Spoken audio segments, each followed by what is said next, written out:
I'll try and do this in less than 14 minutes this time.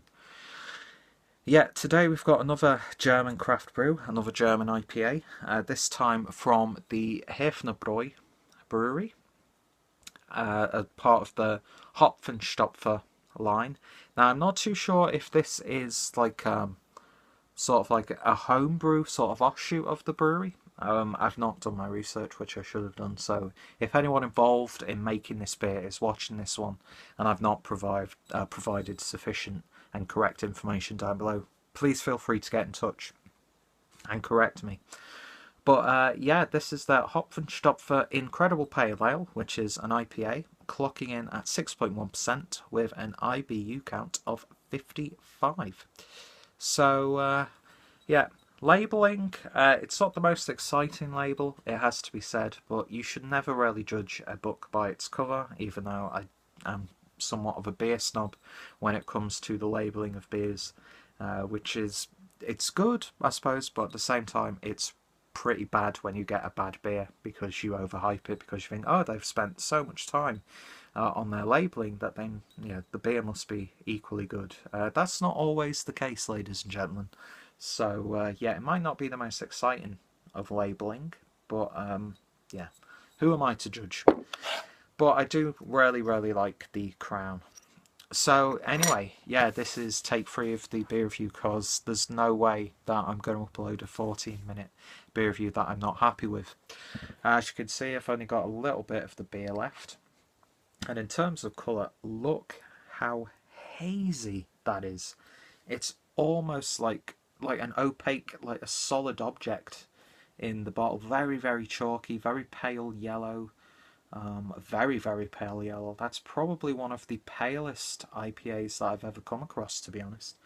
And I don't know if you can see in the bottle there, but yeah, there was like about up to there just worth of gunk in there when I bought it. And when I initially poured it, it was, it wasn't a gusher, thank God, because where I'm sitting is carpet. But yeah, it was pretty active. And the head was like about 3 fingers worth. Brilliant white head, brilliant in terms of colour. Very fluffy, very foamy. Almost reminds me of when you've got an ice cream float, that sort of thing. But yeah, the beer itself, very cloudy, pale yellow. So, the beer's died down a bit and matured in the room temperature. That's not proper English, Peter. So let's see what it smells like. You definitely get sort of a. I'm picking up that Cascade hop. It's got like a sort of spicy citrus sort of kick to it. There's almost like a sort of creaminess about it as well. But at the same time, I'm picking up spicy notes and slightly, not necessarily herbal, but sort of dank notes, which I'm going to attribute to the Hallertauer hops, or Hallertauer, I should say, which I believe are the primary sorts of hops that are used for like lagers and pilsers and Heller's beers, that sort of thing. So yeah, it smells like an IPA, but it's got like characteristics about it which deviate from that style, which again I'm attributing to the selection of hops that they've used, because that's not, aside from the Cascade, you really never see those hops. Well, I haven't, in my limited experience, has to be said, those hops in an IPA.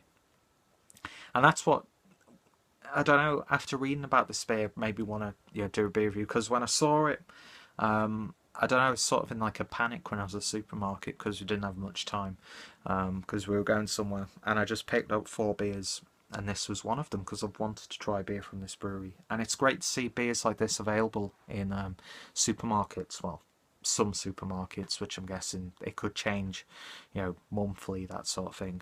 But anyway, on to the beer itself, let's give it a taste.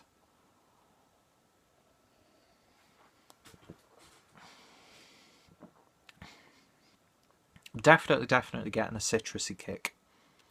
It sort of reminds me of like bitter lemon, like a carbonated bitter lemon drink. It's got that like sharpness there, and you get that citrus character.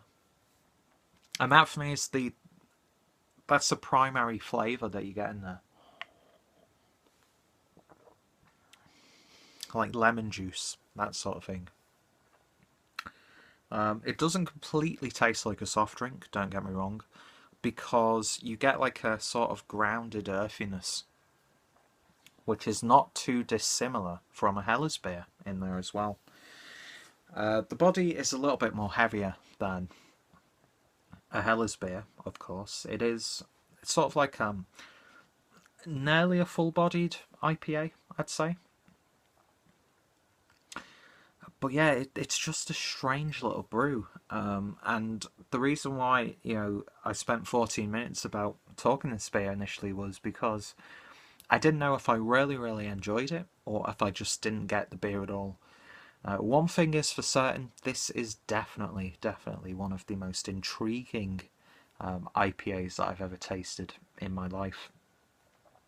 It sounded a bit more serious than it should have been, but yeah, it's I don't know. I'll talk to you and not talk to you through the beer. It's just I don't know. I don't know if I 100% appreciate this beer. Part of me really likes it, but the other part of me is like, what is this? What is this? Resident Evil fans should get that one. But let's give it another taste. See if I can actually give you some tasting notes.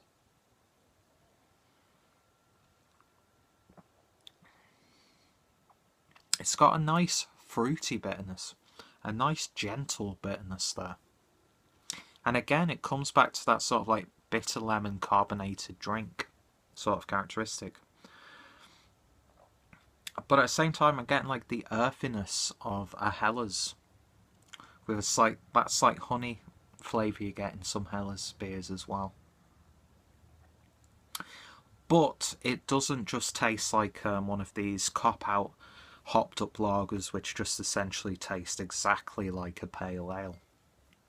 It's definitely a pale ale, but it deviates from that style, on my palate anyway, into the realm of being a sort of like Helles beer. Quite delicate flavours in there.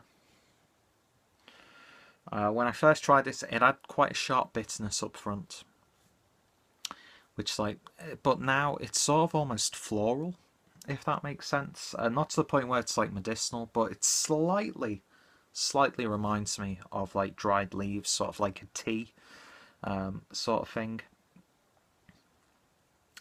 In fact, this actually reminds me of Tickety Brew's, was it either a green tea IPA or Earl Grey? Okay, it's got definitely a tea characteristic to it. And that floralness you get with some infused teas. But it's not too much, do you know what I mean? Sometimes those teas can be like, you only drink them when you've got like an upset stomach, or you've got a headache, or you feel congested. So it's not a medicinal, herbal come floral flavour. It's actually quite nice. And it grounds the beer. So it's not a hophead's wet dream or anything like that. But it's an intriguing take on the IPA. Why am I doing that hand gesture? That's weird. So yeah, and with this really fractured look at this beer, that's where my problem lies. I just don't know what to make of this beer because there's so much going on in my tiny little brain and on my uneducated palate, because there are some things that really work for me, but at the same time, am I thinking, is this actually working for me? So I'm really torn on what score to give this one. And I came to the conclusion that I should give it something like a 7 out of 10. Because there's part of me that could give this an 8, 8.5 out of 10. But then there's another part of me that could give this a 5 or a 6 out of 10. Just because of how confused it is for me anyway. On Rate Beer, quite highly regarded, in the late 80s, I believe. And I've seen a lot of hype for this beer and this brewery from some of the German beer lovers who I'm friends with on Facebook. So, a 7 out of 10 is what I'm going to give it, but this is one of those beers where I will definitely be revisiting it at a later point, maybe. I'm not too sure when, because I've got a big backlog of videos anyway without buying new beers. But one thing is for certain, I'm definitely intrigued about these guys, because I appreciate them doing something different, and this is definitely something different. So you're either going to really love it, or you're just not going to get it at all, and I'm torn in between that. So it's a 7 out of 10 from me. If you want an IPA with a difference that breaks from the norm, that's a little bit more experimental, then definitely give this one a go. And yeah, if you want to find out more about the beer and this brewery, links are down below, because like I said, I should have done a bit of research before shooting my video. So yeah, I'm at 10 minutes, so I might as well have just uploaded that 14-minute video. Oh well, I'm the Clueless drinker. That's what I do. So yeah, thank you guys for watching and putting up with me rambling on. I think, to summarise, my opinions on this beer are as confused as this actual video. So I think that speaks volumes. So if you want something new to try, definitely give this one a go. But if you don't really like stuff that breaks from conventions, and if you're a bit of an IPA purist, you might want to steer clear from this one. But there's nothing offensive about it.